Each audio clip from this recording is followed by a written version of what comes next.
I filmed this people hanging over this barrier constantly. This is the black rhino exhibit.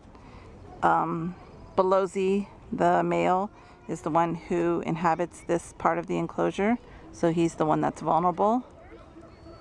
You can view some of my other videos that show people hanging over the edge, but for the purpose of this, I do want to say a few words to support the petition to call to action to the San Francisco Zoo to put a secondary barrier here, enclose the whole thing in glass, floor to ceiling glass that will prevent anybody for any reason getting into this enclosure and making him vulnerable to losing his life. See that there's a fencing barrier, a flower bed, and then it drops off right into the exhibit. The only difference to the Cincinnati Zoo was that this fencing was not chain link like this, but just bars, so the kid could crawl through. But regardless of that, it's the same situation where the animal is vulnerable to some sort of breaching. People hang their kids over, they stand on them. Anything can happen to where someone could drop their kid in and it could roll around, bounce off, and end up in this exhibit very easily.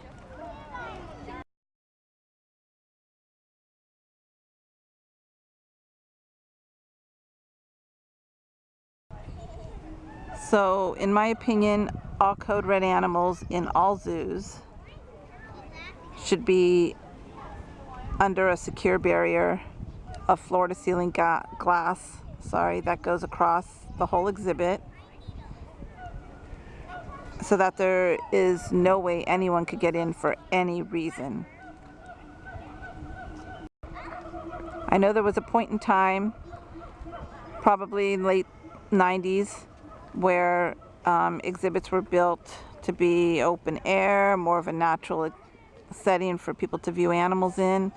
You have to go with the misbehavior of society, and society has not grown to appreciate that and respect the barriers of these animals' homes. So it's the responsibility of all zoos to make sure that the animals are safe. And if that involves putting them all behind glass, that's just the way it should be. You can still see them. Photographers won't like it, but that's too bad. The animals will be safe.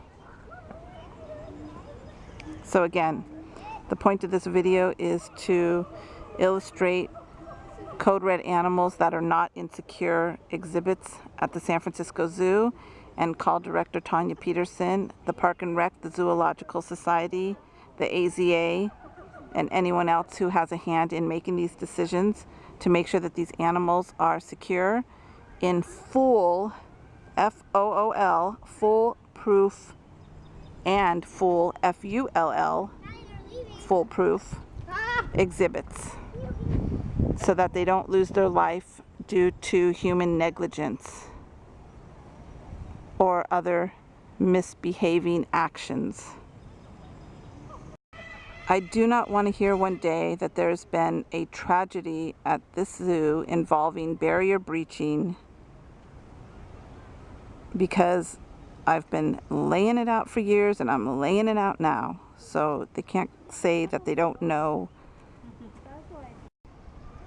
And if they don't take this preemptive step to make sure that these animals are safe, then they just don't care here.